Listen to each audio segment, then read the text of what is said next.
Hello my dear students. तर भागाकाराची आपण खूप सारी उदाहरणं पाहिली, पण काही मुलांचं म्हणणं असं होतं की आम्हाला 10, 20, 30, 40 अशा संख्यांचे भागाकार करून सोडवून दाखवा.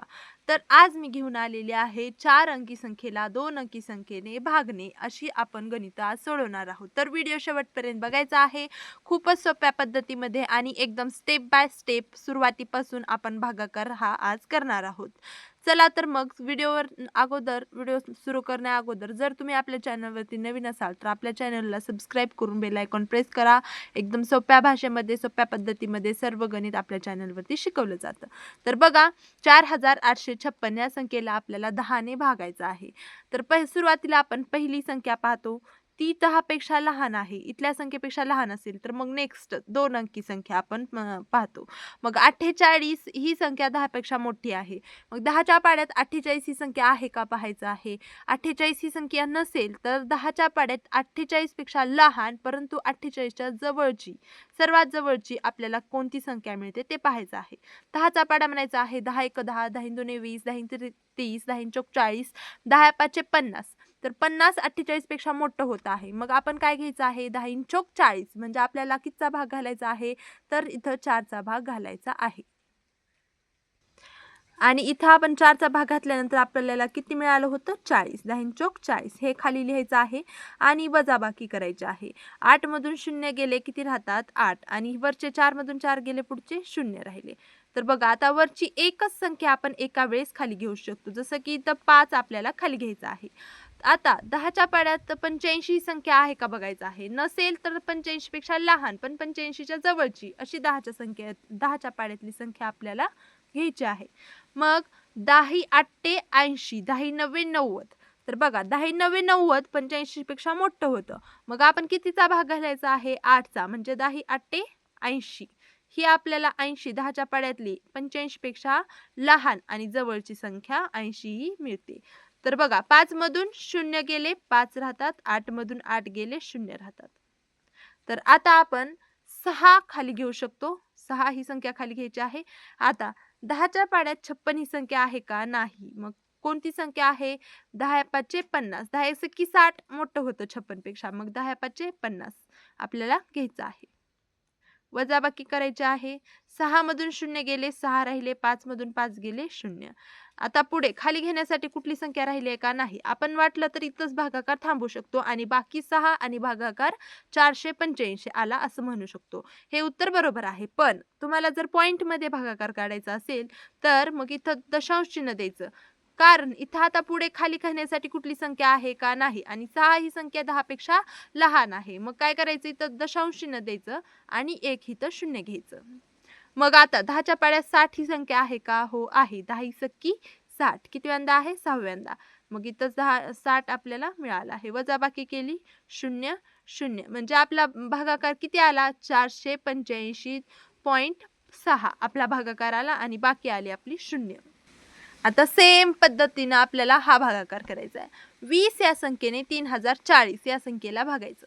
आता आपण हे 30 बघितलं. आता ह्या 20च्या पाड्यात 30 ही संख्या आहे का, नसेल तर 30 पेक्षा लहान 20च्या पाड्यातली घ्यायची. 20 1 20, 20 2 40, 40 30 पेक्षा मोठं होत आहे. मग आपल्याला 1चाच भाग घालावा लागणार आहे. 20 1 20. वजाबाकी करायची आहे. शून्यातून 0 गेले 0, 3तून 2 गेले 1. बघा, आता आपल्याला हे वरचा एक अंक म्हणजे हे 4 खाली घ्यायचा आहे. आता 20च्या पाड्यात 104 आहे का बघा.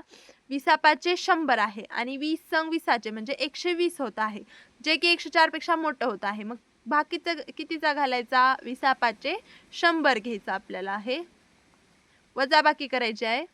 4 मधून 0 गेले 4, 0तून 0 गेले 0, 1तून 1 गेले 0.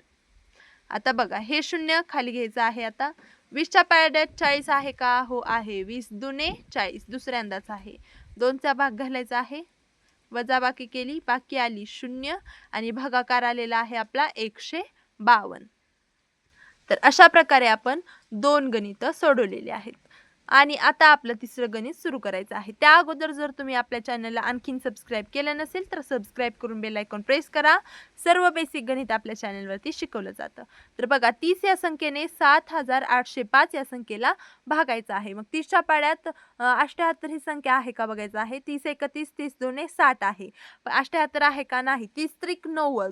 3चा जर भाग घातला तर 90 येतं, जे की 78 पेक्षा मोठा आहे. आपल्याला इथं 2चा भाग घालावा लागणार आहे. 30 दुने 60, जे की 78 पेक्षा लहान आहे आणि 30च्या पाड्यातला आहे. 8 मधून 0 गेले 8, 7 मधून 6 गेले 1. आता पुढचे शून्य खाली घ्यायचे आहे. 30च्या पाड्यात 180 आहे का बघायचं आहे. तर 30 सक्क 180 आहे. मग 180 घ्यायचं आहे आपल्याला.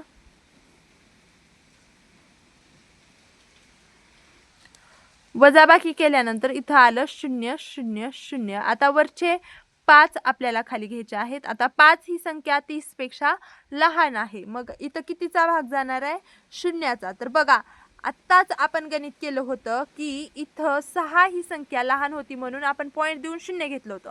पण ही 6 संख्या वरची होती का खाली घेतलेली नाही. इथं वरची संख्या 6 आपण खाली घेतल्यानंतर इथं उरलेली बाकी होती आपली 6. पण हे जे 5 आहे ती वरची संख्या आपण खाली घेतलेली आहे. मग याला आपल्याला पॉईंट देऊन 0 घ्यायचा आहे का नाही. इथं आपला शून्याचा भाग जातो. इथं पॉईंट द्यायचा नाही. इथं शून्याचा भाग जातो. लक्षात ठेवा. 5 मधून 0 गेले 5. आता इथं बाकी 5 आली आपली. मग आता आपण इथं दशांश चिन्ह देऊन इथं 0 घेऊन आणखीन पुढे भाग घालू शकतो. तर 30 एक 30, 30 दुने 60 मोठं होतं. 1चाच भाग जातो. 30 एक 30 आणि इथं होत राहतं आपलं वजाबाकी केल्यानंतर 20. आता या 20ला 30 ने भाग जातो का नाही. आणखीन एक शून्य वाढवू शकतो. आता एकदा दशांश चिन्ह दिलं की आपण कितीही शून्य वाढवू शकतो. मग आता 30 सक्क 200 होतं. म्हणजे 3 संग 18 म्हणजे 180 होतं. 30 सक्क 180 होतं. 3 7 210 होतं. म्हणून आता आपल्याला 6चा भाग घालावा लागणार आहे. 210 200 पेक्षा मोठं होतं म्हणून 180 आपल्याला इथं घ्यावं लागणार आहे. वजाबाकी केल्यानंतर इथं येईल 0. 10 मधून 8 गेले 2 राहिले. 1 मधून 1 गेले 0. म्हणजे इथं डबल 20 राहिलं. डबल इथं 0 घ्यायचं. डबल 6चा भाग घालायचा. डबल 180 येईल. म्हणजे इथं डबल आपल्याला बाकी 20 मिळेल. म्हणजे हे 6 6 6 आपलं येतच जाणार आहे. हे अनंत वेळेस तुम्ही किती पण वेळेस केलं तर हे 6 6 6 इथं येत जाणार आहे. तर बघा या गणितामध्ये आपल्याला शिकण्यासारखं काय होतं लक्षात ठेवा. हे 5 वरची जेव्हा संख्या आपण खाली घेतो आणि ती जेव्हा लहान असते तेव्हा आपल्याला शून्याचा भाग घालायचा आहे. नाही की इथं दशांश चिन्ह देऊन इथं 0 घ्यायचे. बघा इथं दशांश चिन्ह दिलं असतं आपण आणि इथं 0 घेतलं असतं तर काय उत्तर आलं असतं. 26.166 असं आलं असतं. पण आता आपलं उत्तर काय आलेलं आहे 260.166. तर बघा 26 आणि 260 मध्ये किती मोठा फरक आहे. म्हणजे तुमचं उत्तर चुकलं असतं. बरोबर आहे का नाही. 260 आपलं उत्तर बरोबर आहे. इथं शून्याचा भाग घालणं गरजेचं आहे. समजलं का. आता आपण 40 या संख्येने 9846 या संख्येला भागायचं आहे. तर बघा आता 40च्या पाड्यात 98 ही संख्या आहे का. 40 एक 40 40 दुने 80. 40 त्रिक 120. मग 120 98 पेक्षा मोठं होत आहे. 2चा भाग घालूया. 40 दुने 80. वजाबाकी 8 मधून 0 गेले 8. 9 मधून 8 गेले 1 राहिले. इतर झाले 18 आणि हे वरचे 4 खाली घेतले. आता झाले इथं 184. तर बघा 40चा पाडा आपण कसा तयार करू शकतो. 4 एक 4 4 दुने 8 4 त्रिकोण 12 4 इंच 16 आणि याच्या पुढे फक्त 0 0 0 द्यायचं आहे. अशा प्रकारे आपण 40चा पाडा तयार करू शकतो. तर 184 आणि 4 1 4 दुने 8 4 पंचे 20 इथं 200 येईल. ठीक आहे. आता इथं 184 संख्या आहे का. आता दिसते का 40च्या पाड्यात नाही. 200 दिसतंय जे की 184 पेक्षा मोठा आहे. पण आपल्याला लहान संख्या पाहिजे म्हणजे 160 ही 184 पेक्षा लहान आहे. जवळची पण आहे. मग 160 आपल्याला घ्यायचं आहे. कितव्यांदा 1 2 3 4 चौथ्यांदा आहे 160. वजाबाकी करा. 4 मधून 0 गेले 4. 8 मधून 6 गेले 2. 1 मधून 1 गेले 0. आता हे वरचे 6 खाली घ्यायचे आहेत. आता 246 आहे का बघा. इथं येईल 4 1 4 4 2 4 4 4 4 25 4 सक्क 24 240 आणि इथं येईल 280. ठीक आहे. आणि आता 40च्या पाड्यात 246 आहे का? नाही. मग कितीचा भाग घालावा लागणार आहे? 240चा, जे की याच्यापेक्षा लहान आहे आणि नेक्स्ट संख्या मोठी आहे. मोठीच्या अगोदरची आपल्याला संख्या घ्यायची असते. तर कितव्यांदा आहे? 1, 2, 3, 4, 5, 6. सहाव्यांदा म्हणजे 6चा भाग घालला जाणार आहे 240. 6 मधून 0 गेले 6, 4 मधून 4 गेले 0, 2 मधून 2 गेले 0.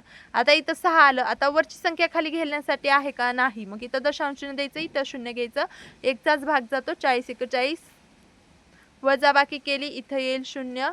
6 मधून 4 गेले, 2 राहिले. आता आणखीन एक 0 घेऊया. एकदा दशांश चिन्ह दिले तुम्ही किती पण 0 घेऊ शकता. तर इथं 1, 2, 3, 4, 5. पाचव्यांदा आहे 200. इथं 5 आलं, इथं 200. मग इथं बाकी किती आली? 0. आणि भागाकार काय आलेला आहे? 246.15 तुमचा भागाकार आलेला आहे. तर अशा प्रकारे आपल्याला ही भागाकाराची गणितं करायची आहेत. तर तुम्हाला हा व्हिडिओ कसा वाटला मला कमेंटमध्ये सांगा. या व्हिडिओला नक्की लाईक करा आणि चॅनलला सबस्क्राईब करून बेल आयकॉन प्रेस करा. भेटूया पुढच्या व्हिडिओमध्ये. धन्यवाद.